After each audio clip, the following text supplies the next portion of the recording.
my name is Dr. John Lipham. I'm a Professor-in-Chief of Upper GI Surgery at USC. And today we're going to be doing an instructional video on the alpha-1 procedure.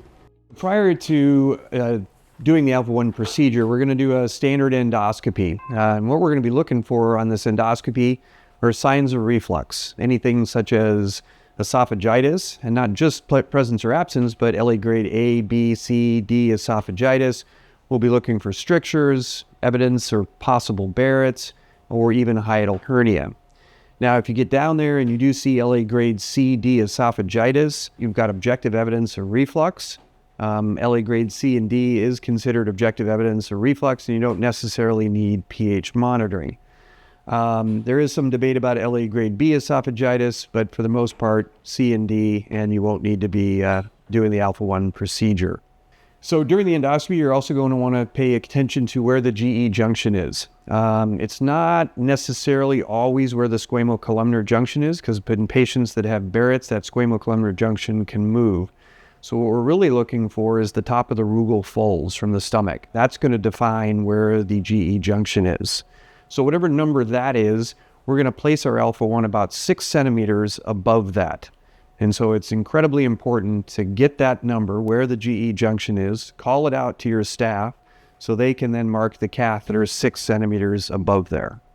So what's important about placing the alpha-1 is, first and foremost, is this part of the catheter needs to be inserted into the oropharynx with the bend here, so it kind of travels that natural bend in the oropharynx. Once you get the catheter down and into the right position, you want to make sure that the catheter remains straight. If we bend the catheter in any way, it can interfere with the suction port or even the deployment. What you want to avoid is really bending it like this.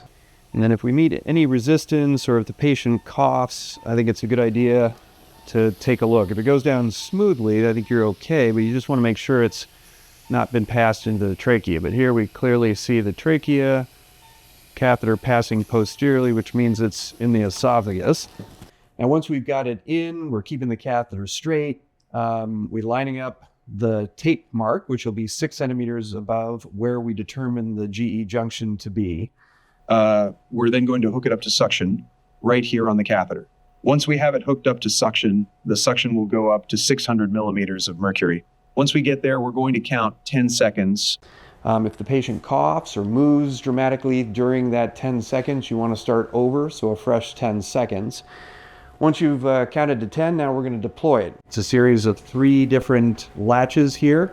You'll hear not only the sound of a click as you move them, you'll also feel it. So it's audible and tactile. So we start with the most distal one here and work our way up. So again, we're going to deploy it. The first one, you can hear the click and you can also feel it. We then move on to the second, and then ultimately the third. I think it's a good idea to take the suction off the catheter before removing the deployment catheter. At this point, we're going to take the catheter out. If you meet resistance with taking the catheter out, it's a rare event, but it could mean that the capsule itself hasn't deployed. If that were to happen, then you can manually deploy it by taking the back part of the deployment catheter off and dismantling it as shown. The last step is to slide the second and third latches back toward the handle, and it should result in the capsule itself being deployed.